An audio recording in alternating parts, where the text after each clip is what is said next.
तारीख आज 23 नवंबर 2025, दिन संडे रविवार हो गया, हिंदी तिथि तृतीया। और आइए बात करते हैं आज के मुख्य समाचार में देश भर की तमाम बड़ी खबरों पर नजर डालते हैं। देखिए दोस्तों, सबसे पहले तो आज 23 नवंबर से जुड़े कुछ बड़े अपडेट। झारखंड राज्य में धर्मांतरण और चंगाई सभा का विरोध किया जाएगा। 23 नवंबर को आदिवासी सरना बचाओ महारैली का आयोजन होगा झारखंड की राजधानी रांची में। वहीं आज से फ्लिपकार्ट पर ब्लैक फ्राइडे सेल भी शुरू होने जा रही है। 23 नवंबर से स्मार्टफोन, टीवी, होम अप्लायंस वगैरह पर आप अच्छा खासा डिस्काउंट पा सकते हैं। 23 से लेकर 30 नवंबर तक ये सेल चलेगी। और प्रधानमंत्री नरेंद्र मोदी जो 25 तारीख को अयोध्या जाएंगे, तो उनके आगमन को लेकर भी आज 23 नवंबर की शाम से ही कुछ रूट डाइवर्जन वगैरह रहेगा और 24 घंटे होगी वाहनों की चेकिंग। पीएम मोदी के अयोध्या दौरे के मद्देनजर सुरक्षा व्यवस्थाओं को भी कड़ा कर दिया है, क्योंकि 25 तारीख को राम मंदिर ध्वजारोहण का कार्यक्रम होना है परसों, तो उससे पहले ही लखनऊ अयोध्या हाईवे पर भी आज 23 नवंबर से भारी वाहनों की नो एंट्री रहेगी। इन गाड़ियों का रूट डाइवर्ट किया गया। और वहीं छत्तीसगढ़ हाउसिंग बोर्ड का आवास मेला भी 23 नवंबर आज से शुरू हो रहा है। 1% राशि में घर की बुकिंग कर पाएंगे। अगले 3 दिनों तक चलेगी ये घरों की बिक्री। और हमारे देश के सुप्रीम कोर्ट के सीजेआई बीआर गवई भी आज 23 नवंबर को रिटायर हो रहे हैं। प्रधान न्यायाधीश के रूप में न्यायमूर्ति बीआर गवई ने लगभग 6 महीने का कार्यकाल दिया। और इनके बाद अब हमारे देश में नए सीजेआई का जो शपथ ग्रहण होगा, उस कार्यक्रम में 7 देशों के मुख्य न्यायाधीश आएंगे। सुप्रीम कोर्ट के इतिहास में ऐसा पहली बार होने जा रहा है। जस्टिस सूर्यकांत 53वें चीफ जस्टिस होंगे और कल 24 नवंबर को फिर वो देश के नए मुख्य न्यायाधीश के रूप में शपथ लेंगे। राष्ट्रपति भवन में ही ये शपथ ग्रहण समारोह होगा, जिसमें दुनिया भर के कई देशों के मुख्य न्यायाधीश भी और सुप्रीम कोर्ट के जजेस भी शामिल होंगे, है ना। इन देशों के चीफ जस्टिस आ रहे हैं ना। और वहीं देखिए दोस्तों, राजस्थान राज्य में आज 23 नवंबर रविवार से ही पूरे प्रदेश में पल्स पोलियो अभियान शुरू होने जा रहा है। 5 साल तक के 1 करोड़ 8 लाख बच्चों को मुफ्त पोलियो की दवा पिलाई जाएगी। इस दरमियान राज्य के चिकित्सा मंत्री ने भी सभी माता पिता से गुजारिश की है कि अपने बच्चों को नजदीकी बूथ ले जाएं, आंगनबाड़ी केंद्र वगैरह, और पोलियो की 2 बूंदें अवश्य पिलाएं, है ना। हालांकि बूथ के साथ साथ घर घर भी पहुंचेगी दवा। आज 23 नवंबर को तो पूरे राजस्थान में पोलियो बूथ लगाए जाएंगे। फिर कल और परसों अगले 2 दिन 24 और 25 नवंबर को स्वास्थ्य कर्मी घर घर जाकर भी बाकी बच्चों को दवा पिलाएंगे। तो आप भी अपने बच्चों को जरूर पोलियो की दवा पिलाएं। अभी तक सरकार ने डेटा जारी किया है कि 1 करोड़ से ज्यादा बच्चों को पल्स पोलियो की दवा पिलाई जा चुकी है राजस्थान में, है ना। और वहीं पीएम मोदी का भी आज 23 नवंबर को आखिरी दौरा होगा दक्षिण अफ्रीका का। अभी वो G20 शिखर सम्मेलन में हिस्सा ले रहे हैं। तो चलिए पीएम के G20 दौरे से जुड़े कुछ बड़े अपडेट्स देखते हैं फटाफट से। देखिए, G20 समिट में मेलोनी से मिले पीएम मोदी। ब्राजीली राष्ट्रपति डी सोल्वा को गले लगाया और बोले कि पुराने डेवलपमेंट मॉडल ने रिसोर्स छीने, इसे बदलना जरूरी है। ये पीएम मोदी के G20 इवेंट में पहुंचने की कुछ तस्वीरें भी आप देख सकते हैं। इस दौरान दक्षिण अफ्रीका के राष्ट्रपति से भी पीएम ने मुलाकात की। काफी हंसी मजाक बातचीतें हुई। और ये देखिए, इटली की पीएम मेलोनी के साथ पीएम मोदी और भी दुनिया भर के कई दिग्गज नेताओं से मुलाकात की इस G20 समिट में। और जॉर्जिया मेलोनी से मुलाकात के दौरान एक दूसरे को देखकर मुस्कुराते नजर आए पीएम। और G20 समिट में प्रधानमंत्री नरेंद्र मोदी ने ऑस्ट्रेलिया के प्रधानमंत्री एंथनी अल्बानीज से भी द्विपक्षीय वार्तालाप की। वहीं दक्षिण अफ्रीका के जोहान्सबर्ग में पीएम ने भारतीय मूल के टेक उद्यमियों से भी बातचीत की, मुलाकात की, नवाचार और साझेदारी पर जोर दिया। तो कुछ यूं पीएम मोदी का ये G20 समिट का दौरा रहा। और चलिए आगे बढ़ते हैं अपन खबरों में। देखिए अगला अपडेट, बिहार में नई सरकार बनने के बाद अब परसों 25 नवंबर को होगी नीतीश कुमार कैबिनेट की पहली बैठक। और इस पहली बैठक में कई बड़े फैसलों पर मुहर लग सकती है, क्योंकि जो चुनावी घोषणा पत्र में सरकार ने वादे किए, उम्मीद है पहली कैबिनेट बैठक से पूरे होना शुरू हो जाएंगे। और इससे पहले नीतीश सरकार ने एक और बड़ा ऐलान भी कर दिया कि बिहार की राजधानी पटना में बनेगा यूनानी मेडिकल कॉलेज, जिसका नाम तिब्बी मेडिकल कॉलेज रखा जाएगा। चलिए अगला अपडेट देखिए, आधार कार्ड को लेकर उदय एक नया मोबाइल ऐप लॉन्च करने जा रही, जिसमें बायोमेट्रिक लॉक और QR कोड के साथ नए आधार ऐप में आपको कई एडवांस सिक्योरिटी फीचर्स भी मिलेंगे, है ना। और वहीं एक चौंकाने वाली रिपोर्ट सामने आ रही दोस्तों की दुनिया में मंदी का खतरा मंडराने लगा। दुनिया के 4थे सबसे अमीर शख्स ने ये बड़ी वार्निंग दी है। जी हाँ दोस्तों, अमेज़न के फाउंडर जेफ बेजोस ने दुनिया भर में ग्लोबल इकोनॉमी को लेकर ये बड़ी चेतावनी दी है। बेजोस ने अपने कंज्यूमर से भी कहा कि वे अपनी बड़ी खरीदारी फिलहाल टाल दें, क्योंकि मंदी का खतरा बढ़ता जा रहा है। CNN को दिए एक इंटरव्यू में बेजोस ने वार्निंग देते हुए कहा कि आने वाले महीनों में मंदी लंबी चल सकती है। लोगों को कार, टीवी और महंगे अप्लायंसेज खरीदने पर रोक लगानी चाहिए। उन्होंने कंज्यूमर से कहा कि वे पैसे बचाएं, क्योंकि अगर मंदी आई तो ये पैसे बहुत काम आएंगे। इसके अलावा बेजोस ने छोटे बिजनेस को भी एक अनिश्चित समय में बड़े कैपिटल खर्च करने या अधिग्रहण करने से बचने की सलाह दी है। बेजोस ने कहा कि कुल मिलाकर थोड़ा रिस्क कम करें, इससे ही काफी फर्क पड़ सकता है। ये वाकई में बड़ी चौंकाने वाली बात है दोस्तों कि दुनिया भर की सबसे बड़ी दिग्गज कंपनी जो अमेज़न, जिसके फाउंडर हैं Jeff Bezos, online e-commerce company है, वो भला लोगों को खरीदारी कम करने के लिए क्यों कह रहे हैं, जबकि उनकी तो कंपनी का काम ही यही है, चीजें बेचती हैं। लोग जितनी ज्यादा खरीदारी करेंगे उतना ही उनको तो प्रॉफिट होगा ना। तो रिपोर्ट्स आ रही कि जेफ बेजोस की चेतावनी की वजह से उल्टा अमेज़न की बिक्री घट सकती है। तो जेफ बेजोस के साथ ही क्रेडिट रेटिंग एजेंसी मूडीज ने भी वार्निंग दी है कि अमेरिका के भी कई राज्यों में मंदी के संकेत दिखने लगे हैं। अमेरिका में जीडीपी के 1/3 राज्यों में मंदी का सबसे बड़ा हाई रिस्क है। और जरा सोचिए अगर अमेरिका में मंदी आई तो, क्योंकि अमेरिका तो दुनिया की वर्ल्ड कैपिटल है एज पैसों के मामलों में, राइट, तो दुनिया भर के देशों में ग्लोबल मंदी देखने को मिल सकती है। बाकी इस पर आपकी क्या राय विचार है, कमेंट करके बताइएगा जरूर। फिलहाल देखिए अगला अपडेट, मोबाइल ऐप व मॉड्यूल से माइनिंग गतिविधियां संबंधित कार्य होंगे अब पेपरलेस, मुख्यालय व सरकार स्तर पर होगी मॉनिटरिंग, आम जन को मिलेगी राहत। जी हाँ दोस्तों, राजस्थान सरकार का खनन विभाग अगले महीने 15 दिसंबर से ही ये नया सिस्टम शुरू करने जा रहा है और पूरी तरह से पेपरलेस हो जाएगा और इसके लिए नया मोबाइल ऐप लॉन्च किया जाएगा और उसके आधार पर सारे काम तय होंगे। वहीं खबर है हिमाचल प्रदेश विधानसभा उपाध्यक्ष विनय कुमार ने अपने पद से इस्तीफा दिया, कांग्रेस संगठन में बड़े फेरबदल की खबरों के बीच, और उसके बाद विनय कुमार हिमाचल कांग्रेस के नए अध्यक्ष के रूप में नियुक्त किए गए। ये कुछ अन्यों की जगह। और खबर है तेजस विमान क्रैश में शहीद नामांश श्याल का आज होगा अंतिम संस्कार, जो दुबई एयर शो के दौरान अभी एक दिन पहले आपको पता होगा हमारा तेजस एयरक्राफ्ट क्रैश हो गया था। और 26 नवंबर को मनाया जाएगा संविधान दिवस, सेंट्रल हॉल में होगा कार्यक्रम। G20 शिखर सम्मेलन में पीएम मोदी फ्रांस के राष्ट्रपति मैक्रो से भी मिले। चलिए आगे बढ़ते खबरों में। देखिए आप अगली बड़ी खबर, उत्तर प्रदेश की योगी सरकार ने बड़ा फैसला लिया है। अब यूपी नोएडा और गाजियाबाद में डीजल वाले ऑटो रिक्शा बैन रहेंगे। बढ़ते वायु प्रदूषण को रोकने के लिए डीजल ऑटो रिक्शा पर पूर्ण रूप से प्रतिबंध लगा दिया है। एयर क्वालिटी में सुधार के लिए सीएम योगी ने बड़ा फैसला लिया है। वहीं देश की राजधानी दिल्ली में परसों 25 नवंबर को रहेगी सरकारी छुट्टी। मुख्यमंत्री रेखा गुप्ता ने बड़ा ऐलान किया है। श्री गुरु तेग बहादुर साहिब जी के 350वें शहीदी दिवस के मौके पर दिल्ली में स्कूल कॉलेज दफ्तर वगैरह बंद रहेंगे, गवर्नमेंट अवकाश रहेगा। और वहीं देखिए दुनिया में सबसे बड़ी मुस्लिम आबादी वाले एक देश ने जीती ऐतिहासिक जंग। खुद WHO ने पोलियो वायरस मुक्त घोषित कर दिया है इंडोनेशिया देश को। WHO ने घोषणा की कि इंडोनेशिया में पोलियो वायरस टाइप 2 का प्रकोप आधिकारिक रूप से खत्म हो गया, पोलियो मुक्त घोषित हो गया कुल मिलाकर इंडोनेशिया कंट्री है। चलिए अगला अपडेट देखिए, हमारे देश में पुराने श्रम कानून की जगह पर 4 नए लेबर कोड लागू हो चुके हैं और अब 1 साल में मिलेगी ग्रेच्युटी, फ्री हेल्थ चेकअप समेत मजदूरों को कई गारंटियां भी दी जाएगी। वैसे सरकार के इस 4 new labour code, new labour act को लेकर डिटेल जानकारी अगर आप देखना चाहते हैं दोस्तों, तो कल दिन में मैंने इसको लेकर एक सेपरेट वीडियो डाला है। ये देख सकते हैं आप कि प्राइवेट जॉब करने वालों के लिए 10 बड़े फायदे होंगे इससे। हाइलाइट्स तो मैंने आपको कल ही बता दिए थे, तो आप DLS न्यूज चैनल पर जाकर इस वीडियो को देख लीजिएगा। जैसे कर्मचारियों को 5 साल की जगह 1 साल में ग्रेच्युटी मिलेगी, ओवर टाइम करने पर दुगुना पेमेंट दिया जाएगा वगैरह वगैरह। इस नई श्रम संहिताओं से खनन से लेकर उद्योगों में काम कर सकेगी महिलाएं भी। वेतन सुरक्षा को लेकर गिग वर्कर्स तक को कवरेज किया गया। तो सैलरी, ग्रेच्युटी, ओवर टाइम समेत प्राइवेट सेक्टर में काम करने वाले कर्मचारियों के लिए कई बड़े ऐलान किए हैं। इन नए लेबर कोड की 10 खास बातें तो आप इस वीडियो में देख लीजिएगा जो मैंने DLS न्यूज चैनल पर डाल दिया। इसके अलावा एक और खास बात आपको बताऊं, सरकार ने पुरानी गाड़ियों की फिटनेस को लेकर भी बड़ा फैसला लिया है। अब गाड़ियों का फिटनेस टेस्ट कराना 10 गुना तक महंगा होगा। जैसे आपकी 20 साल पुरानी कार है तो उसकी फिटनेस टेस्ट फीस लगेगी 15,000 रुपए, और अगर वही 2 व्हीलर बाइक वगैरह है तो उसकी फीस लगेगी 2,000 रुपए,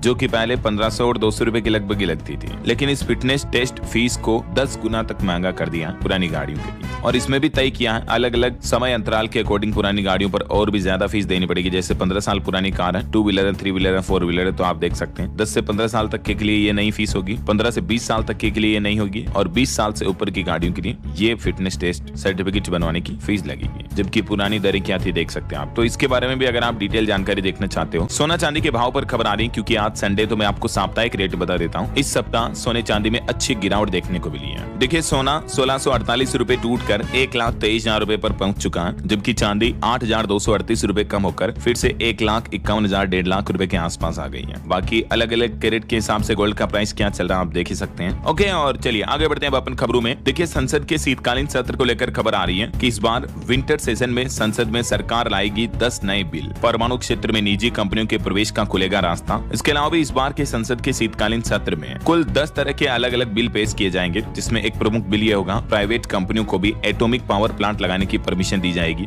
UGC खत्म करने वाला बिल भी आएगा। कुल ये 10 बिल पेश किए जाएंगे, जिनकी पूरी लिस्ट भी आप देख सकते हैं स्क्रीन पर। और प्रदूषण पर देखिए बड़ी चौंकाने वाली खबर, दिल्ली NCR में प्रदूषण से जुड़े नियम अब बदल चुके हैं। अब किसी इलाके का AQI 200 से ज्यादा होने पर ऑफिस का टाइम बदलेगा। 400 से ज्यादा होने पर 50% कर्मचारियों को वर्क फ्रॉम होम करना पड़ेगा। दरअसल दिल्ली NCR में बढ़ते प्रदूषण को देखते हुए अब वायु गुणवत्ता प्रबंधन आयोग यानी CAQM ने GRAP यानी ग्रेडेड रिस्पॉन्स एक्शन प्लान को और भी ज्यादा सख्त कर दिया। जो पाबंदियां पहले लगती थी ना, ग्रेप 1, ग्रेप 2, ग्रेप 3 की पाबंदियां, तो उसमें अब नियम और और भी ज्यादा सख्त होंगे। जैसे आप देख सकते हैं ग्रेप 1 के दौरान ये पाबंदियां लगाई जाएगी, अखबार, टीवी, रेडियो के जरिए पोल्यूशन अलर्ट दिया जाएगा वगैरह वगैरह ना। इसी तरह से ग्रेप 3 के कुछ नियम अब ग्रेप 2 में लागू होंगे और AQI 400 प्लस होने पर देख सकते हैं आप क्या क्या प्रतिबंध लागू किए जाएंगे। 400 प्लस होने पर तो 50% लोग कर्मचारी वर्क फ्रॉम होम करेंगे, ये भी नया नियम लागू हो चुका है। इसके अलावा देखिए दोस्तों, प्रदूषण पर एम्स के वैज्ञानिकों की स्टडी में भी एक चौंकाने वाला बड़ा खुलासा सामने आ रहा कि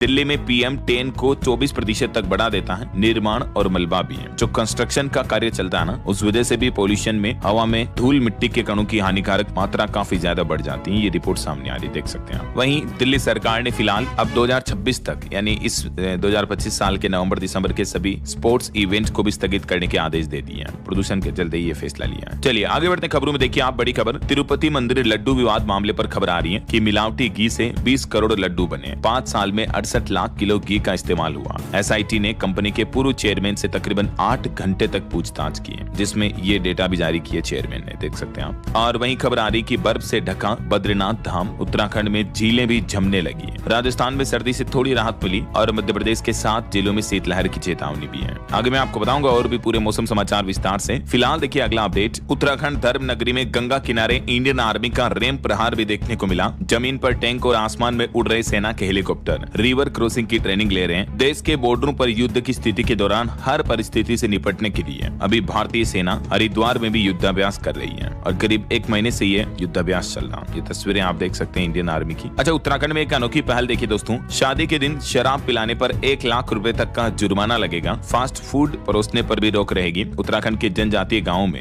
ये नया नियम बनाया गया है। जोनसार बावर क्षेत्र में ये सामाजिक परंपराओं को मजबूत करने के लिए सामूहिक फैसला लिया गया है। चलिए अगला अपडेट देखिए, मध्य प्रदेश में 4 टाइगर रिजर्व पार्क को कनेक्ट किया जाएगा एक कॉरिडोर के माध्यम से। कान्हा टाइगर रिजर्व पार्क में आप मॉर्निंग सफारी करके शाम की सफारी बांधवगढ़ में कर पाएंगे। ये 961 किलोमीटर लंबा कॉरिडोर बनेगा जो चारों टाइगर रिजर्व पार्क को जोड़ेगा। मध्य प्रदेश जबलपुर बनेगा वाइल्ड लाइफ टूरिज्म का गेटवे और इसके लिए आपको बताऊंगा अगस्त महीने में ही सड़क एवं राजमार्ग परिवहन मंत्री नितिन गडकरी की तरफ से ऐलान किया गया था। तो अभी केंद्र सरकार ने इस प्रोजेक्ट के लिए बजट भी अनाउंस कर दिया। 5500 करोड़ रुपए का बजट जारी किया जाएगा और इस कॉरिडोर से ये मध्य प्रदेश के 4 प्रमुख टाइगर रिजर्व पार्क जुड़ेंगे। ये वजह कि इसको नाम ही 4 लेन टाइगर कॉरिडोर दिया गया। चलिए अगला अपडेट देखिए, राजस्थान के उदयपुर में रणवीर सिंह के साथ नाचे अमेरिकी राष्ट्रपति डोनाल्ड ट्रंप के बेटे जूनियर ट्रंप। माधुरी दीक्षित ने घूमर किया। नोरा फतेही ने बॉलीवुड के गानों पर भी परफॉर्मेंस दी। ये देख सकते हैं जूनियर ट्रंप अपनी गर्लफ्रेंड के साथ डांस कर रहे हैं, मस्ती कर रहे हैं। अभी वो एक अमेरिकी बिजनेसमैन की शादी में आई हुई है, तो ये कार्यक्रम की अलग अलग तस्वीरें भी आप देख सकते हैं ना। और अगली बड़ी चौंकाने वाली खबर देखिए दोस्तों, दुनिया में H5N5 बर्ड फ्लू वायरस से पहले इंसान की मौत हो गई और ये शख्स अपने घर में मुर्गी पालता था। मामला है अमेरिका के वाशिंगटन का, जहां बर्ड फ्लू से संक्रमित एक शख्स इलाज करवा रहा था और उसकी मौत हो गई। ऑफिशियली राज्य सरकार के स्वास्थ्य विभाग ने इसकी पुष्टि की है। इस मौत के बाद दुनिया भर के वैज्ञानिकों की चिंता बढ़ गई है कि बर्ड फ्लू अब इंसानों में भी फैलने लगा है और ये घातक जानलेवा वायरस है। चलिए अगली बड़ी खबर देखिए, उत्तर प्रदेश के मुख्यमंत्री योगी आदित्यनाथ ने नया आदेश जारी किया। कहा कि रोहिंग्या और बांग्लादेशी को यूपी से बाहर निकालो, ये सभी सुरक्षा के लिए खतरा है। सभी जिलों के DM ऐसे लोगों की पहचान करें और तुरंत उन्हें बाहर खदेड़ा जाए। यूपी की राजधानी लखनऊ से CM योगी ने ये सख्त चेतावनी जारी की है सभी जिलाध्यक्षों को। और वहीं खबर देखिए, छत्तीसगढ़ राज्य में कुत्तों की निगरानी के लिए कुछ जगहों पर प्राचार्यों की ड्यूटी लगाई गई। तो शिक्षक बोले कि पढ़ाएं या कुत्ते पकड़ें। कांग्रेस बोले कि बस यही दिन देखना रह गया था। तो ये भी मामले देखने को मिल रहे हैं। और वहीं खबर आ रही उत्तराखंड के हल्द्वानी का ये अनोखा मामला देखिए दोस्तों, 18 सालों से बनाए जा रहे थे फर्जी नकली जाली दस्तावेज। बंद सोसाइटी के नाम पर चल रही थी धांधली। एडवोकेट बोले कि कर्मचारियों की भी सांठगांठ इसमें जुड़ी हुई है। उत्तराखंड के हल्द्वानी में फर्जी स्थायी निवास प्रमाण पत्र तैयार कराने का ये एक और बड़ा नेटवर्क उजागर हुआ है। देखिए जरा आप किस तरह से ये जाली डॉक्यूमेंट बनाते थे।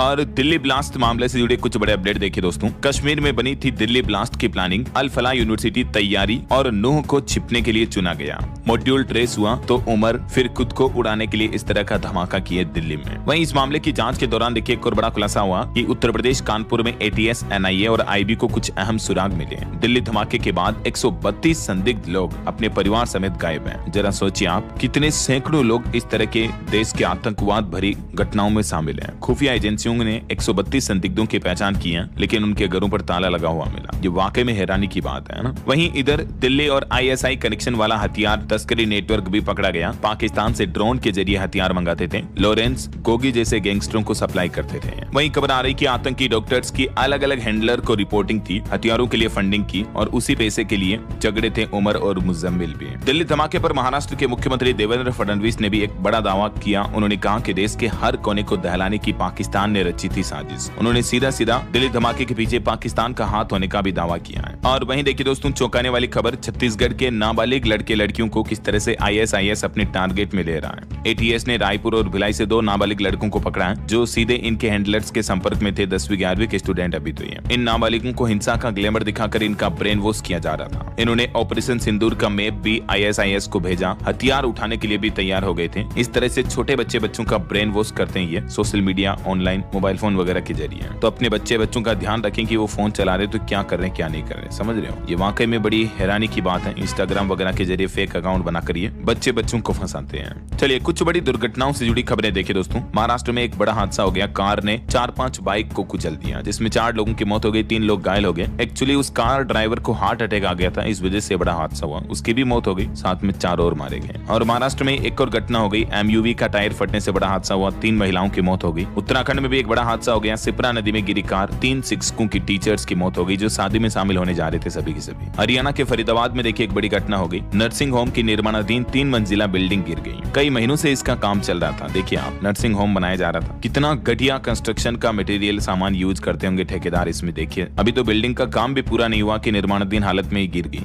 वो तो गनीमत रही कि ये जब गिरी तब आसपास में कोई नहीं था और न ही बिल्डिंग के अंदर कोई मौजूद था, वरना वो तो बेचारे मारे जाते हैं। और एक और बड़ा दुखद हादसा देखिए दोस्तों, कश्मीर से आए फौजी समेत 3 दोस्तों की भी मौत हो गई। उत्तर प्रदेश के अमेठी में इनकी बुलेट ट्रक से टकरा गई। तो एक तो कुछ हादसों वगैरह से जुड़ी खबरें रही। और चलिए अब अपन आज के मौसम समाचार पर नजर डाल लेते हैं। और हाँ, मौसम अपडेट में तो देखिए दिल्ली में प्रदूषण और सर्दी का डबल अटैक देखने को मिल रहा है। इस बीच तमिलनाडु, केरल वगैरह दक्षिण भारत के कई राज्यों में तेज बारिश की चेतावनी है, क्योंकि बंगाल की खाड़ी में एक नया शक्तिशाली सिस्टम बन रहा है। यही वजह है कि तमिलनाडु, आंध्र प्रदेश, उड़ीसा वगैरह इन राज्यों में चक्रवाती तूफान का खतरा भी मंडराया हुआ है। और ये खतरा अब और भी ज्यादा बढ़ चुका है, लेकिन ट्रैक अब भी उलझा हुआ है और अनिश्चित है कि ये चक्रवात किस तरफ आगे बढ़ेगा। हालांकि अभी उत्तर भारत के मैदानी राज्यों में नवंबर में सर्दी थोड़ी फीकी पड़ी है। अभी मौसम विभाग का कहना है कि न ठंड बढ़ेगी और न ही कोहरा लौटेगा। बाकी पहाड़ी राज्यों में तो बर्फ वगैरह जमने लगी। मैंने आपको बताया था अपडेट। देख सकते हैं उत्तराखंड की तो मनमोहक तस्वीरें भी, झीलें भी जमने लगी। कुछ अलग अलग राज्यों के मौसम की स्थितियां देखिए आप। राजस्थान में कुछ जिलों में धुंध छाई हुई है, धूप कमजोर हुई, रात का तापमान 1 डिग्री तक चढ़ा, कई शहरों में डबल डिजिट में आया पारा। तो अब सर्दी थोड़ी कम हुई है राजस्थान में तो, है ना। इधर मध्य प्रदेश में अब घना कोहरा छाने लगा। शाहजहांपुर में तो विजिबिलिटी 100 मीटर भी नहीं रही। भोपाल, इंदौर, जबलपुर में 1000 मीटर तक ही दिखाई दे रहा। तो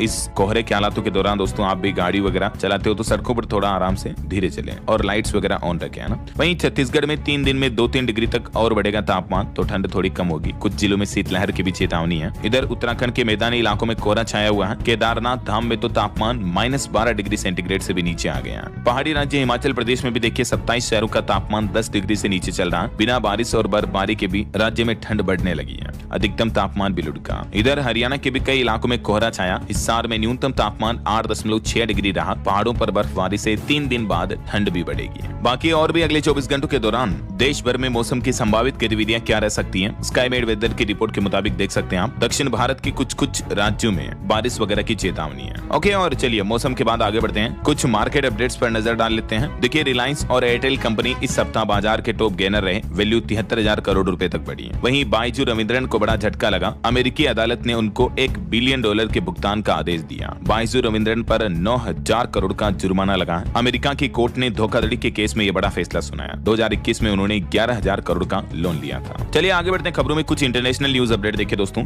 भारत और अफगानिस्तान के बीच जल्द ही शुरू होगी हवाई कार्गो सेवा। वहीं पाकिस्तान ने अफगानिस्तान के लिए जमीनी रास्ते भी बंद कर दिए। और पाकिस्तान के फैसलाबाद में एक फैक्ट्री में भीषण धमाका हुआ, 15 लोगों की जान चली गई। वहीं यूएन में भारत ने दिखाई अपनी नौसेना की ताकत, 520 से ज्यादा लोगों की जान बचाने का भी दावा किया है। और देखिए अमेरिका के न्यूयॉर्क के मेयर ममदानी ने पीएम मोदी से मुलाकात की और इस दरमियान ममदानी ने मीडिया से पूछा कि क्या आप ट्रंप को तानाशाह मानते हो। तो अमेरिकी राष्ट्रपति ट्रंप बोले कि हाँ कह दो, मुझे कोई फर्क नहीं पड़ता है। और कांग्रेस सांसद शशि थरूर ने भी ये ट्रंप और ममदानी की मीटिंग का वीडियो शेयर किया और कहा कि चुनाव बाद दोनों साथ तो आए, भारत में भी ऐसा ही होना चाहिए और मैं ऐसा ही करने की कोशिश करता हूँ। वो कांग्रेस बीजेपी को मिलाने के लिए एक बीच की कड़ी की तरह शशि थरूर अक्सर ऐसी बातें करते रहते हैं, राइट। और खबर आने की ट्रंप और पुतिन के अफसरों की सीक्रेट मीटिंग पर भी विवाद पैदा हो रहा। दावा किया जा रहा कि यही यूक्रेन जंग खत्म करने का प्लान बना था। कई अमेरिकी अधिकारियों को भनक तक नहीं लगी इस मीटिंग की। वहीं देखिए IMF ने पाकिस्तान को बड़ी चेतावनी दी। करप्शन से जुड़े मनी लॉन्ड्रिंग के खतरे बढ़े। पाकिस्तान में सिस्टम में पॉलिटिकल इंटरफेरेंस भी उजागर हुआ। चलिए आगे बढ़ते हैं अपन खबरों में। देखिए उत्तर प्रदेश के कुछ बड़े अपडेट। यूपी में लगातार 6वें साल इस बार भी नहीं बढ़ेगी बिजली की दरें। देश का पहला राज्य ऐसा उत्तर प्रदेश स्टेट बन चुका है जहां इतने सालों से बिजली दरों में कोई बढ़ोतरी नहीं हुई है। वहीं खबर आ रही यूपी नोएडा गाजियाबाद में डीजल ऑटो पर तो तुरंत प्रभाव से प्रतिबंध लगी चुका, मैंने आपको बताया था अपडेट। और देखिए उत्तर प्रदेश के डिप्टी सीएम केशव मौर्य ने निर्देश जारी किए। महिला सशक्तिकरण के लिए बनाए 1 करोड़ लखपति दीदी।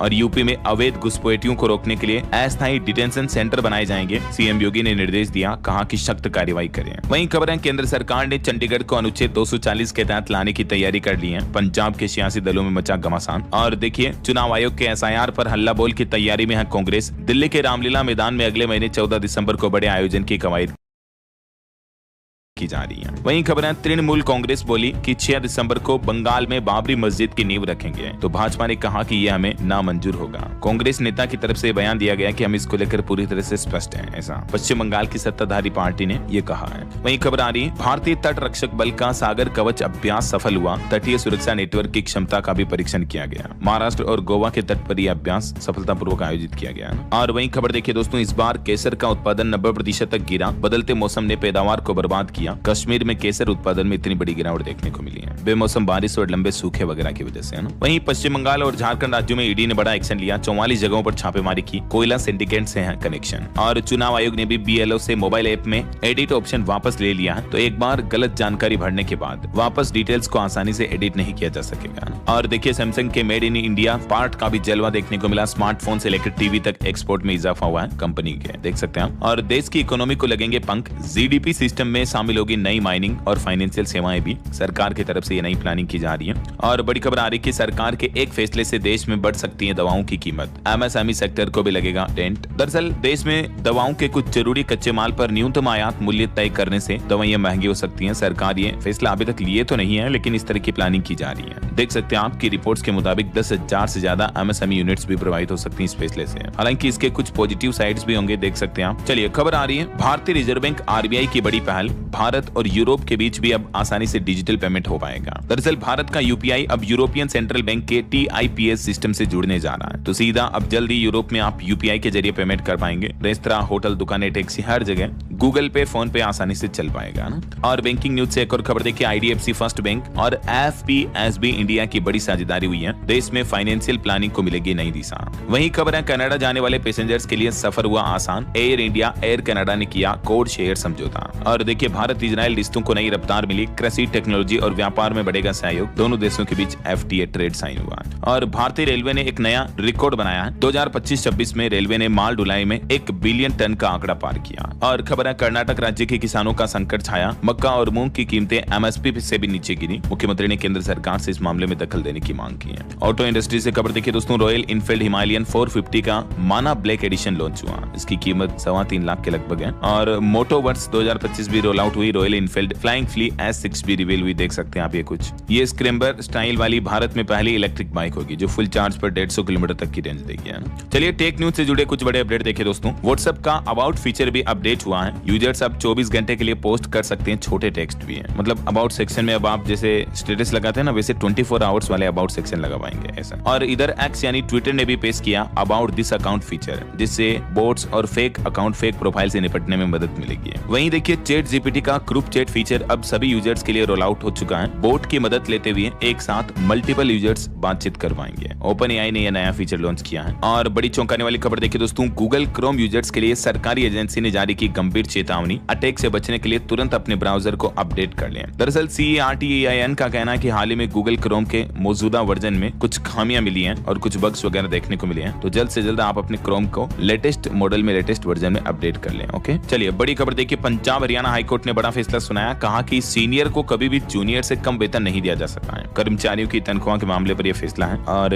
वहीं देखिए बड़ी खबर, हरियाणा राज्य में नकली और नशीली दवाओं को रोकने के लिए मंथन किया। 7 राज्यों के ड्रग्स कंट्रोलर ने साझा किया अपनी कार्य योजना। क्योंकि हाल ही में आपको बताऊंगा देश में कई जगहों पर नकली दवाओं के मामले देखने को मिलते हैं। देश में निर्मित 5 नकली दवाओं समेत 211 के सैंपल और फेल पाए गए। CDSCO की जांच में एक खुलासा हुआ है। इससे पहले मैंने आपको खबर बताई थी 3 कप सिरप समेत कई दवाओं के और भी सैंपल फेल पाए गए पिछले महीने की जांच में भी। और आपको सावधान करने वाली एक और खबर बता दूं, देखिए आप यूपी लखनऊ में क्रिप्टो ट्रेडिंग के नाम पर कारोबारी से 7 लाख रुपए की ठगी की। टेलीग्राम पर जालसाजों ने फंसाया। वहीं खबर आ रही, यमुना प्रदूषण पर नाराज हुआ हाईकोर्ट ने कहा कि नौकरशाहों के चक्रव्यूह में फंसी है सरकार, ऐसा ही रहा तो खत्म कर देंगे DSIIDC यानी Delhi state industrial and infrastructure development corporation को हम खत्म कर देंगे। ये सख्त चेतावनी जारी की है। अदालत ने दिल्ली सरकार पर गंभीर आरोप लगाते हुए यमुना प्रदूषण के मामले पर दिल्ली की रेखा गुप्ता सरकार को जमकर फटकार लगाई है दिल्ली उच्च न्यायालय ने। वहीं रेल यात्रियों के लिए भी अपडेट आ रहा कि घने कोहरे से 3 महीने तक 24 ट्रेनें रद्द रहेगी। तो घर से निकलने से पहले आप अपनी रेलवे का टाइम टेबल चेक कर लें। ये देख सकते हैं आप, कई सारे रूट पर चलने वाली ट्रेनें 28 फरवरी 2026 तक बंद रहेगी। और देखिए हिमाचल प्रदेश में अवैध शराब पर सुक्खू सरकार ने कसा शिकंजा। अप्रैल से अब तक 54,945 लीटर अवैध शराब जब्त हुई है। वहीं खबर है, ठंड से बचने के लिए दिल्ली की CM Rekha Gupta बांटेगी electric heater. प्रदूषण के खिलाफ दिल्ली सरकार की एक खास पहल है। 10,000 से भी ज्यादा इलेक्ट्रिक हीटर जरूरतमंद लोगों को दिए जाएंगे।